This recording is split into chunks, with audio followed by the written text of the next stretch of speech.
ಶತಾಯುರ್ವಜ್ರದೇಹಾಯ ಸರ್ವಸಂಪತ್ಕರಾಯ ಚ ಸರ್ವಾರಿಷ್ಟ ವಿನಾಶಾಯ ನಿಬಕಂದಳ ಭಕ್ಷಣಂ. ಏನಪ್ಪ ಅದು ಕಂಬಳಿ ಭಕ್ಷಣಂ ಅಂದ್ರೆ? ಕಂಬಳಿ ಭಕ್ಷಣಮೂ ಅಲ್ಲ, ಕಂಬಳಿ ಹುಳ ಭಕ್ಷಣಮೂ ಅಲ್ಲ ಅನ್ನೋದ್ರ ಬೇ. ಶತಾಯುರ್ವಜ್ರದೇಹಾಯ ಅಂದ್ರೆ 100 ವರ್ಷ ಈ ದೇಹನ ವಜ್ರದ ಹಾಗೆ ಇಡು, ಸಕಲ ಸಂಪತ್ತು ಕೊಡು. ಸಂಪತ್ತು ಅಂತಂದ್ರೆ ಹಣ ಕಾಸು ಒಡವೆ ಅಂತಲ್ಲ, ಒಳ್ಳೆ ಗುಣ ನಡತೆ ಸಂಸ್ಕಾರವನ್ನ ಕೊಡು ಅಂತ.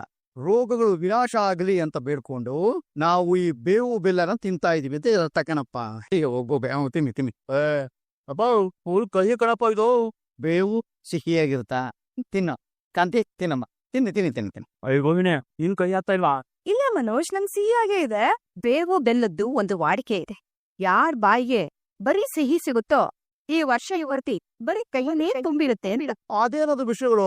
ಹಾವು ನುಗ್ಗಿದ್ದಕ್ಕೆ ಸತ್ಯಗಳು ಹೊರಗೆ ಬರುತ್ತೆ ಅಂತ ಒಬ್ರು ಸೋಲಿದ್ರು, ಈಗ ಕಹಿ ಘಟನೆಗಳು ನಡೆಯುತ್ತೆ ಅಂತ ಲಕ್ಕಿ ಸೋಲ್ತಾ ಇದೆ. ಬಾ ಮಾಯ್ಕಾರ್ ಮಾದೇವ ಏನೇನಿಟ್ಟವನು. ಅಯ್ಯೋ ಅದೆಲ್ಲ ಏನು ಇರಲ್ಲ. ನೆಮ್ಮದಿಯಾಗಿ ಪೂಜೆ ಮಾಡಿ ದೇವ್ರನ್ನ ಬೇಡ್ಕೊಳ್ಳಿ ಸಾಕು. ಏನಪ್ಪ, ನಮ್ಮನೇಲಂತೂ ಇಂಥ ಮನೋರಂಜನೆ ಒಂದೂ ಇರ್ಲಿಲ್ಲ. ಇಲ್ಲಿ ಭಾರಿ ಮಜಾ ಇದೆಪ್ಪ. ಸುಮ್ಮನೆ ಅವ್ರೇನು ದೊಡ್ಡವ್ರು ಏನಾದ್ರು ಮಾತಾಡ್ಕೊಳ್ಳಿ, ನಾ ಇಬ್ರು ಚಿಕ್ಕ ಮಕ್ಕಳ ತರ ಇರ್ಬೇಕು. ಒಳ್ಳೆ ದಡ್ಡಿ ತರ ಆಡ್ಬೇಡ. ಯಾಕಿಂತ ಸೂಚನೆಗಳನ್ನ ಕೊಡ್ತಾ ಇದೆಯಾ ದೇವ್ರೆ? ನನ್ನ ಯಾವ ವಿಷಯಗಳು ಯಾರಿಗೂ ಗೊತ್ತಾಗ್ಬಾರ್ದು ಆ ರೀತಿ ಕಾಪಾಡಪ್ಪ. ಈ ಮೀನಮ್ಮ ಬೇರೆ ತಾರ ತಾರ ಅಂತ ತರ್ತರವಾಗಿ ಆಡ್ತಾ ಇದ್ದಾಳೆ ನನ್ನ ಹತ್ರ. ಆ ಸತ್ಯ ಹೊರಗ್ ಬಂದ್ರೆ ಅಮ್ಮ ನನ್ನ ಸುಮ್ನೆ ಬಿಡುತ್ತಾ? ಇಲ್ಲ, ಅದೊಂದು ಸತ್ಯ ನನ್ನಲ್ಲೇ ಇರ್ಬೇಕು, ನಾನ್ ಇರೋವರೆಗೂ. ರೋಹಿಣಿ ಅವರೇ, ನಿಮ್ಗೆ ಆಗ್ತಿಲ್ಲ ಅಂದ್ರೆ ಬಿಡಿ, ನಾನ್ ಮಾಡ್ಕೋತೀನಿ. ಅದನ್ನ ಯಾಕೆ ಹೇಳೋದು? ಲಕ್ಕಿ ಅಜ್ಜಿ ಹೋಗೋಗ್ ತರಕಾರಿ ಕಟ್ ಮಾಡು ಅಂದಾಗ್ಲೇ ಹೇಳ್ಬೇಕಾಗಿತ್ತು. ನಮ್ಗೆ ದೊಡ್ಡೋರ್ಗೆ ಎದುರು ಮಾತಾಡೋದಕ್ ಆಗಲ್ಲ. ಅಲ್ಲ, ನಿಮ್ ಕೈಲಾಗ್ಲಿಲ್ಲ ಅಂದ್ರೆ ಬಿಡಿ ಅಂದೆ ಅಷ್ಟೇ. ನಾನೇನ್ ಕೈಲಾಗ್ದೇ ಇರೋಳಲ್ಲ. ನಾನು ನಿಮ್ಗಿಂತ ಜಾಸ್ತಿ ದೊಡ್ಡೋರಿಗೆ ಬೆಲೆ ಕೊಡ್ತೀನಿ. ಅದಕ್ಕೆ ತಾನೇ ಬಂದ್ ಹೆಚ್ಚುತ್ತಾ ಇರೋದಿಲ್ಲಿ. ಅಯ್ಯೋ calm down guys, why are you two quarrelling? ಏನಾಗ್ಲಿಲ್ಲ ಅವರಿಗೆ, ನಾನು ಜವ್ಯ ಮಾಡ್ತಿಲ್ಲ ಶ್ರುತಿ. ಮತ್ ನಾನ್ ಜಗಳ ಮಾಡ್ತಾ ಇದ್ದೀರಾ? ಹೌದು ನೋಡಿ, ಮಾರ್ಕು ಹೇಗ್ ವಾಯ್ಸ್ ರೈಸ್ ಮಾಡ್ಕೊಂಡ್ ಬರ್ತಾ ಇದೀರಾ. ಇಲ್ಲ ಮೀನವ್ರೆ, ನನ್ನ ತರಳಿಸ್ತಾ ಇರೋದೇ ನೀವು. ಕಾಮ್ ಡೌನ್ ಗೈ. ಲಕ್ಕಿ ಅಜ್ಜಿ ಮೇಲಿರೋ ಕೋಪನ ನೀವು ಇವ್ರ ಮೇಲೆ ತೋರಿಸ್ತಿದ್ದೀರಾ ಅಷ್ಟೇ. ನಿಮ್ಗೆ ಅಷ್ಟ್ ಧೈರ್ಯ ಇದ್ದಿದ್ರೆ ನೀವು ಅವ್ರಿಗೆ ಮುಂದೆನೆ ನನ್ ಕೈಲಿ ಆಗಲ್ಲ, ಫೋನ್ ನೋಡ್ಕೊಂಡು ಬಿದ್ಕೊಂಡಿರ್ತೀರಿ ಅಂತ ಹೇಳ್ಬೇಕಿತ್ತು. ಶ್ರುತಿ ಯಾರ್ ಸ್ಪೀಕಿಂಗ್? ಏನು ಅಪ್ಪಂತಿ ನಾವು ನಿಮಗ್ ಜಗಳ ಆಡ್ಬೇಕಾ? ಏನೇಮದು ಇಬ್ರು ಸೇರ್ಕೊಂಡು ನನ್ ಸೊಸೆಗೇನೋ ನೋವು ಬರ್ತಿದೀರ ಅನ್ಸುತ್ತೆ. ನಾವ್ಯಾಕಂತ ಜಗಳ ಕಾಯ್ಬೇಕು? ಅವರೇ ಬಾಯ್ನ ಅಂತ ತಕೊಂಡ್ ಬರ್ತಾ ಇರೋದು. ಆ ಮಗುನ ನೆಮ್ಮದಿಯಾಗಿ ಅದಕ್ಕೆ ಬಿಡಲ್ವಲ್ಲ ನೀವುಗಳು? ಇಷ್ಟ ದಿನ ನೀನ್ ಬಿಟ್ಟಿದ್ಯಾ? ತಿಗಿ ನೋಡೋದ್ ಹಾಗೆ ಮೇಲ್ಮೇಲೆ ಎಗರಿ ಎಗರಿ ಬಿಡ್ತಿದ್ದೆ. ನನ್ನ ಕಳ್ಸಿಗೆ ದೇವ್ರು ಕಪ್ಪಿಟ್ಬಿಟ್ಟಿದ್ದ. ಚಿನ್ನಕ್ಕೂ ತಾಮ್ರಕ್ಕೂ ವ್ಯತ್ಯಾಸ ಗೊತ್ತಾಗ್ತಿರ್ಲಿಲ್ಲ, ಅದಕ್ಕೆ ಹಂಗ್ ನೋಡ್ಕೊಂಡಪ್ಪ. ಅಮ್ಮ, ಎಲ್ರು ಚಿನ್ನ ಅಂತಾನೆ ಅನ್ಕೋ. ಅದೇನು ಒಬ್ರನ್ನ ತಾಮ್ರ ಅನ್ನೋದು, ಇನ್ನೊಬ್ರ ಚಿನ್ನ ಅನ್ನೋದು? ಅಯ್ಯೋ ರವಿ, ನಾನು ನಿನ್ ಹೆಂಡತಿ ಬಗ್ಗೆ ಹೇಳ್ತಿಲ್ಲ ಕಣೋ. ಶ್ರುತಿ ಬರೀ ಚಿನ್ನ ಅಲ್ಲ, ಊಟಕ್ಕೆತ್ತೆ ಚಿನ್ನ. ಅಂದ್ರೆ ನೀನ್ ಅಂತಿರೋದು ಮೀನನ್ಗ? ನಾನ್ ಅವ್ಳ ಹೆಸರೇ ಎತ್ತಿಲ್ಲಪ್ಪ. ಆದ್ರೆ ನೀನು ಅವಳ ಬಗ್ಗೆನೆ ಮಾತಾಡ್ತಿದ್ಯಲ್ಲ ನೀನು. ಅಯ್ಯೋ ಈಗೇನು ಎಲ್ರು ನನ್ ಮೇಲೆ ವ್ಯಾಜಗಳು ತೆಗಿಬೇಕು ಅಂತಾನೆ ಬರ್ತೀರಾ? ಇಲ್ವೇ, ಒಂದ್ ಕಣಕ್ ಸುಮ್ನ ಒಂದ್ ಕಡೆಗ್ ಬೆಣ್ಣೆ ಇಡೋ ಕೆಲಸ ನೀನ್ ಮಾಡ್ಬೇಡ ಅಂತ ಹೇಳ್ತಾ ಇದೀವಿ ಅಷ್ಟೇ. ಈ ಲೈಫೇ ಚೆನ್ನಾಗಿಲ್ಲಪ್ಪ. ನಾವೆಲ್ಲ ಒಂದೇ ಮನೇಲಿ ಇರೋದಕ್ಕೆ ಈ ಪ್ರಾಬ್ಲಮ್ ಆಗ್ತಾ ಇರೋದು. ಡೈಮಂಡ್ ಒಂದೇ ತರ ನೋಡ್ತೀರಾ, ಗಾಜಿನೂ ಒಂದೇ ತರ ನೋಡ್ತೀರಾ. ಎರಡಕ್ಕೂ ವ್ಯತ್ಯಾಸನೇ ಗೊತ್ತಿಲ್ಲ ನಿಮ್ಗೆ. ಬಿಸ್ನೆಸ್ ಮ್ಯಾನ್ ಹೆಂಡ್ತಿಯಪ್ಪ ಅವಳು. ಒಂಚೂರು ಮಿಂಟ್ರಿ ವಾಟರ್ ಕೊಡಮ್ಮ. ನಾನೇ ಕೊಡ್ಬೇಕು? ನಿಮ್ ಅಂಟಿಗೆ ಕೇಳಿ. ನಿಮ್ಗೆಲ್ಲ ಈ 5 ಡಿಗ್ರಿ ಮನೋಜ್ ಸೇವ್ ಮಾಡೋ ಹೋಗ್ಬೇಕೇನೇ ಇಲ್ಲ. ರೋಹಿಣಿ, ಒಂದ್ ಗ್ಲಾಸ್ ನೀರ್ ತಗೊಂಬರಮ್ಮ ಬೇಗ. ತಂದೇರಿ ಕಲ್ಯಾಣಿ. ನಾನಮ್ಮ ನಿಧಾನ ಕುಡಿಯೋ, ಇನ್ನೂ ಕುಡಿಪ. ಸಾಕ್ ಕಲ್ಯಾಣಿನ ಇನ್ನೊಬ್ರಿ ಕಾಲ್ ನ ರಿಸೀವ್ ಮಾಡ್ಬಾರ್ದು ಅಂತ ಗೊತ್ತಾಗಲ್ಲ ನಿಮ್ಗೆ? ಅಲ್ಲ ರೋಹಿಣಿ ಅವ್ರಕ್ಸ್, ಯಾರೋ ಏನು ಅಂತ ಯಾರಾದ್ರೂ ಆಗಿರ್ಲಿ ಏನಾದ್ರೂ ಆಗಿರ್ಲಿ ಇನ್ನೊಬ್ರು ಫೋನ್ ಪಿಕ್ ಮಾಡ್ಬಾರ್ದು ಅನ್ನೋ ಮ್ಯಾನೇಜ್ ಅಲ್ವಾ ನಿಮ್ಗೆ? ಮ್ಯಾನಸ್ ವಿಷಯ ಬಿಡಿ, ಅದೇನದು ಕಲ್ಯಾಣಿ ಅಂತ ಹೇಳಿದ್ದು ಯಾರದು? ಅದು ಏನು ಇಲ್ಲ. ಹಾಗಾದ್ರೆ ಲೌಡ್ ಸ್ಪೀಕರ್ ಆನ್ ಮಾಡಿ. ನಾನೇ ಬಡ್ಡಿ, ನಾನು ಮಾಡಲ್ಲ. ಲೌಡ್ ಸ್ಪೀಕರ್ ಆನ್ ಮಾಡಿ ಅಂದೆ. ಹಲೋ, ಹೇಳಿ. ಕಲ್ಯಾಣಿ ಕಣಮ್ಮ, ನಾನು ಅದೇ ಮೇಕಪ್ ವಿಷಯ ಹೇಳಿದ್ನಲ್ಲ. ಹಾ ಕಲ್ಯಾಣಿ ಅವರೇ, ಹೇಗಿದ್ದೀರಾ? ಏನು ಅರ್ಥ ಆಯ್ತು? ಏನು ಇಲ್ಲ, ಮಾತಾಡ್ಕೊಳ್ಳಿ. ಇನ್ನೊಂದು ಸಾರಿ, ನನ್ನ ಪರ್ಮಿಷನ್ ಮುಂದೆ ನನ್ನ ಫೋನ್ ತೆಗಿಯಂಗಿಲ್ಲ ನೀವು. ಅರ್ಥ ಆಯ್ತು ಅಂತ ಅನ್ಕೊಂತೀನಿ. ಸಾರಿ ರೋಹಿಣಿ ಅವರೇ, ನೀವು ಮಾತಾಡ್ಕೊಳ್ಳಿ. ಹಾ ಕಲ್ಯಾಣಿ ಅವರೇ, ಯಾವತ್ತು ಮದ್ವೆ? ಓ ಹೌದಾ, ಹಾ ಸರಿ, ನಂಗೆ ಬೆಂಗಳೂರೆಲ್ಲ ಕಳ್ಸ್ಕೊಟ್ಬಿಡಿ ನೀವು. 5:30ಗೆಲ್ಲ ಅಲ್ಲಿ ಬಂದ್ಬಿಡ್ತೀವಿ ನಾವು. ರೀ ಮಾವ, ಅವ್ರನ್ನ ನೋಡಿದ್ರಾ? ಇಲ್ಲ ತಾಯಿ, ಸುಮಾರು ಹೊತ್ತಾಯ್ತು. ಅವ್ನೊಂದ್ ಫೋನ್ ಮಾಡಿ ನೋಡು. ಬೇಡ ಮಾವ, ಹೊರಗಡೆ ಏನಾದ್ರೂ ಇರ್ಬೋದೇನೋ, ನಾನು ಹೋಗಿ ನೋಡ್ತೀನಿ. ಸರಿಮ್ಮ. ಆಮೇಲೆ ಮಾವ, ಅಡ್ಗೆ ಆಗಿದೆ, ಕೈಕಾಲ್ ತೊಳ್ಕೊಳ್ಳಿ, ಊಟದ ವ್ಯವಸ್ಥೆ ಮಾಡ್ತೀನಿ. ಸರಿ ಅಮ್ಮ, ಹೋಗಿ ಅವ್ನು ನೋಡ್ಬಿಟ್ಟು ಕರ್ಕೊಂಬರಮ್ಮ, ಅಲ್ಲೆಲ್ಲ ಇರ್ಬೇಕು ನೋಡು. ರೀ, ಇದೇನ್ರಿ ಇದು? ಏನಿಲ್ಲ, ಹೇಳ್ರಿ.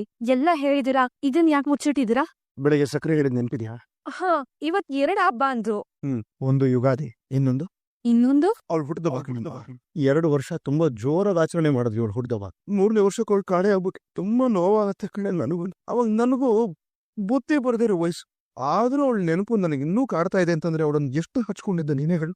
2 ವರ್ಷನೂ ಜಾಮೂನ್ ಬೇಕು ಅಂತ ಕೇಳಿ ತರಿಸ್ಕೊಂಡೋಳು. ಗೊತ್ತಾ, ಆ ಪೆಂಗೆ ಕೇಳಿದ್ರೆ ಈ ಜಾಮೂನು ಅವನು ಕೊಡ್ತಾನೆ ಇರಲಿಲ್ಲ. ಆದ್ರೆ ನಾನು ದೂರದಲ್ಲಿ ನಿಂತ್ಕೊಂಡು ಅಂತಂದ್ರೆ ಸಾಕು ಓಡ್ ಬಂದು ಅಣ್ಣ ತಗೊಂಡು ತಿನ್ಸ್ಬಿಡೋಳು. ಆಗ್ಲಿಂದ ಈ ಜಾಮೂನ್ ಕಂಡ್ರೆ ಅವಳಿಗೆ ಪುರಾಣ. ಅದನ್ನು ಕೊಟ್ರೆ ಸಾಕು ಕಣೆ, ಯಾರು ಏನ್ ಹೇಳಿದ್ರು ಕೇಳ್ಬಿಡೋಳು. ಪಾಪದ ಮಗು ಅನ್ಯಾಯವಾಗಿ ಹೊಟ್ಟು ಕಣೆ. ಅದು ಯಾರಿಂದನೂ ಏನೋ, ಆದ್ರೆ ಆಪಾದನೆ ಮಾತ್ರ ನನ್ ಬೇಳೆ. ಚಿಂತೆ ಮಾಡ್ಬೇಡಿ, ಅದಕ್ಕೆಲ್ಲ ಬೇಗ ಕೊನೆ ಆಡ್ತೀನಿ. ನೀನೇನಮ್ಮ ನೀನು, ನಾನು ಆವತ್ತಿನ ಹೇಳ್ತಾನೆ ಇಲ್ವಾ? ತಾರೋ ವಿಷಯ ಮಾತಾಡಿದ ತಕ್ಷಣ ಈ ಮನೇಲಿ ದೊಡ್ಡ ಗಲಾಟೆಗಳಾಗತ್ತೆ. ಆಮೇಲೆ ಆ ನೋವು ನನ್ನ ಕಾಡತ್ತೆ ಅಂತ. ಯಾಕಮ್ಮ ನೀನ್ ನನ್ ನೋವು ಅರ್ಥ ಆಗ್ತಾ ಇಲ್ಲ? ಬಿಟ್ಬಿಡಮ್ಮ ಅವಳ ವಿಷಯನ.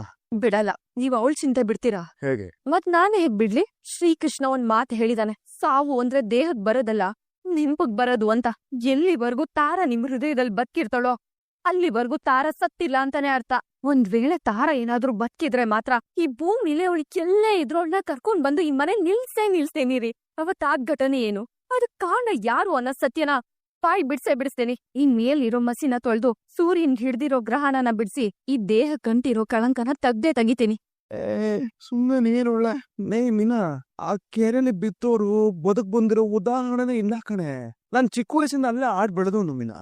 ಎಷ್ಟು ಜನ ಕಾಣೆ ಆಗಿದ್ದಾರೆ ಗೊತ್ತಾ ನಿನಗೆ? ಈಗ ತಾರ ಏನಿದ್ರು ನೆನಪುಗಳಲ್ಲೇ ಬದುಕಿರೋದು.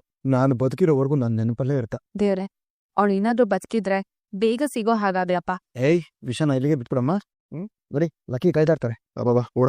ಅತ್ತೆ, ನಿಂಗೆ ಈ ಜ್ಯುವೆಲ್ರಿ ತುಂಬಾ ಚೆನ್ನಾಗ್ ಅನ್ಸುತ್ತೆ. ಎಷ್ಟ್ ಚೆನ್ನಾಗಿದೆ ಅಲ್ವಾ? ಅಲ್ಲ, ಮುಂಚೆ ಎಲ್ಲ ಒಡವೆ ಅಂಗಡಿಗೆ ಹೋದ್ರು ನಮಗ್ ಬೇಕಾಗಿರೋ ಡಿಸೈನ್ ಸಿಗ್ತಾ ಇರ್ಲಿಲ್ಲ. ಆದ್ರೆ ಈಗ ನೋಡು, ಕೂತ್ ಜಾಗದಲ್ಲೇ ಇದೆಲ್ಲ ಸಿಗ್ತಾ ಇದೆ ಅಲ್ಲ. ಅಲ್ಲ, ಎಷ್ಟದು? 4 ಲಕ್ಷ ಅತ್ತೆ. 4 ಲಕ್ಷನಾ? ಅತ್ತೆ, ನೀವ್ಯಾಕ್ ಬೇಜಾರ್ ಮಾಡ್ಕೊಂತೀರಾ? ನಾನ್ ತೆಗ್ಸ್ಕೊಡ್ತೀನಿ ನಿಮ್ಗೆ.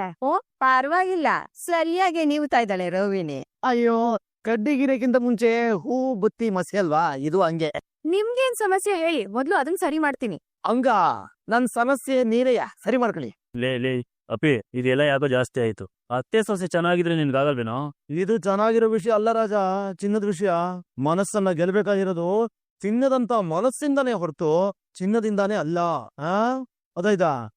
ಕಡೆಗೆ ಮನೋಜ, ಈ ತೆಂಗಿನ ಚಿಪ್ ಜೊತೆ ವಾಸ ಮಾಡೋರು ಮೈಕ್ರೋ ಚಿಪ್ನ ಚೀಪಾಗೇ ನೋಡೋದು. ಮನಸ್ಸು ಚಿನ್ನನೋ ವಜ್ರನೋ ಯಾರಿಗ್ ಕಾಡುತ್ತೆ? ಆದ್ರೆ ಚಿನ್ನನೇ. ಆ ಚಿನ್ನ ಮೈ ಮೇಲಿದ್ರೇನೆ ಪ್ರತ್ಯೇಕವಾಗಿ ಮರ್ಯಾದೆ ಸಿಗೋದು. ದಡ್ಡಿ, ಪ್ರತ್ಯೇಕ ಸುಖವ ನೀವ್ ಪ್ರತ್ಯೇಕ ಸಂಪದವ. ಅತಿ ಆಸೆಯಿಂದರಸಿ ಮಿಕ್ಕೆಲ್ಲ ಜಗವಂ ಬದಿಗೊತ್ತಿ ನಿಂತೊಡೆ ನಷ್ಟವಾರಿಪುವ ಮರುಡೆ. ಗೊತ್ತುವುದು ನಿನ್ನ ಆತ್ಮ ಮಂಕುತಿಮ್ಮ ಅಂತ DVG ಅವರು ಹೇಳಿದ್ದಾರೆ. ಪ್ರತ್ಯೇಕ ಸುಖವನ್ನ, ಪ್ರತ್ಯೇಕ ಸಂಪತ್ತನ್ನ ಅತಿ ಆಸೆಯಿಂದ ಪಡ್ಕೊಂಡು ಉಳಿಯೋ ಜಗತ್ತನ್ನ ನಿನ್ನ ಪಕ್ಕಕ್ಕೆ ಸೇರಿಸಿದ್ರೆ ನಷ್ಟ ಯಾರಿಗೆ ಶಾಂತಿ? ಒಂದಿನ ಚಿನ್ನ ಉಳಿಬಹುದು, ಆದ್ರೆ ಚಿನ್ನ ಅಂತರಿಸಿರೋ ದೇಹ ಉಳಿದಿರಲ್ಲ ಕಡೆ. ಮೇಲೆ ಉಳಿದಿರಲ್ಲ. ಪಾಪ ಪುಣ್ಯ ಅನ್ನೋದು 2 ಉಳ್ದಿರುತ್ತೆ. ಪರಲೋಕದಲ್ಲೂ ನಮ್ ಜೊತೆ ಬಂದು ನಿಲ್ಲೋ ಬಂದು ಪುಣ್ಯ ಆದ್ರೆ ಶತ್ರು ಪಾಪ ಕಣೆ. ಓ, ಇಂಥ 100 ಕಗ್ಗ, 100 ಕವಿತೆ, 106 ವಚನಗಳು ಹೇಳಿ ಕಲ್ಬಂಡನ ಕ್ಯಾಂಡಿ ಮಾಡಕ್ ಟ್ರೈ ಮಾಡ್ತೀರಾ? ಅತ್ತೆ ಬದ್ಲಾಗಲ್ಲ, ಅವ್ರು ಬದ್ಲಾಗ್ತೀನಿ ಅಂತಂದ್ರು ರೋಣಿ ಆಗ್ಬಿಡಲ್ಲ. ಅಮ್ಮ, ನೀನ್ ಅಮ್ಮನ್ ಬಗ್ಗೆ ಏನ್ ಬೇಕಾದ್ರೂ ಮಾತಾಡೋ, ಅಕ್ಕೆ ಬಗ್ಗೆ ಯಾಕೆ ಮಾತಾಡ್ತೀಯಾ? ಫ್ರೀಯಾಗಿ ಸಿಕ್ಬಿಟ್ಟಿದ್ದೀನಲ್ವಾ, ಯಾರು ಏನ್ ಬೇಕಾದ್ರೂ ಮಾತಾಡ್ಬೋದು. ಮಾತಾಡ್ಬೇಡ ಅಂತ ರವಿನೇ ಹೇಳ್ತಾ ಇದ್ದಾನಲ್ವಾ ರೋಹಿಣಿ ಅವರೇ? ಯಾಕೆಲ್ಲದಕ್ಕೂ ಜಗಳ ಕಾಯ್ತೀರಾ? ನಾನೇ ಸಾಕು ಬಡ್ಸಿದ್ದೀನಲ್ವಾ, ಊಟ ಮಾಡಿ. ಭೋಜನ ಕಾಲೇ ಹರಿನಾಮ ಸ್ಮರಣೆ. ಗೋವಿಂದ ಗೋವಿಂದ ಗೋವಿಂದ ಅವ್ರಿಗ ಗೋವಿಂದ ಅರ ಪಾರ್ವತಿ ಪತಿ ಹರ ಮಾನೇವ. ಊಟ ಮಾಡಿ. ನೀನು ಬಾ ಮಾಡ, ಜೊತೆಲಿ ಊಟ ಮಾಡು. ಬಡ್ಸ್ಕೊಡ್ಬೇಕಲ್ಲ ಅತ್ತೆ, ತಿರಿ ಬಡ್ಸಲ್ಲ. ನಾನ್ ಬಡ್ಸಿ ಆಮೇಲೆ ಊಟ ಮಾಡ್ತೀನಿ ಬಿಡಿಯತ್ತೆ. ಆಹಾ, ಅಡಿಗೆ ಅಮೋಘವಾಗಿದೆ ಕಣಮ್ಮ. ಓಹೋ, ದಿನ ಹಿಂಗೆ ವಾಂಗ್ಕೂಟ ಒಟ್ಟುಗಳು ರಮ್ದೋಳ್ ತರ ಹೋಗುತ್ತೆ. ರಮ್ದೋಳು ಹೊಟ್ಟೆ ತುಂಬಾ ಊಟ ಮಾಡಿ ವ್ಯಾಯಾಮನು ಮಾಡಿ ತಿನ್ಬೇಕು. ತಿನ್ನಿದ್ನ ಜೀರ್ಣನು ಮಾಡ್ಬೇಕು. ಮೀನಾ, ಹೋಳಿಗೆ ಅಂತೂ ಅಮೃತ ಕಣಮ್. ಸಕ್ಕರೆ ಕಾಯಿಲೆ ಇದೆ ಅಂತ ಗೊತ್ತಿದ್ರು ಯಾವನೇ ತಿಂತಾ ಇದ್ದಿದ್ದ. ಅಜ್ಜಿ, ಇನ್ನೊಂದ್ ಸ್ವೀಟ್ ಇದೆ, ತರ್ತೀನಿ. ಒಳ್ಳೆತ ನಮ್ಮ ಯಾಕೆ ಮನೋಜವ್ರೆ? ಕುತ್ಕೊಂಡ್ ತಿನ್ನಿ, ಕುತ್ಕೊಳ್ಳಿ. ನನ್ ಬೇಡ, ಬೇಡ. ಯಾಕ್ ಬೇಡ? ಬೇಡ ಅಂದ್ರೆ ಬೇಡ ಅಷ್ಟೇ. ಅಲ್ಲ, ಅಷ್ಟಕ್ಕೆ ನೀವ್ ನಿಂತ್ಕೊಳ್ಳೋರಲ್ಲ. ಅಲ್ಲ, ಯಾಕೆ ಹಿಂಗ್ ಬೇಡ್ತಿದ್ದೀರಾ? ಯಾಕೆ ಇಷ್ಟೊಂದು ಹೆದರ್ತಿದ್ದೀರಾ? ನಾನಾ ಇಲ್ವಲ್ಲ ಲೇಮಿನ ಬಿಡು.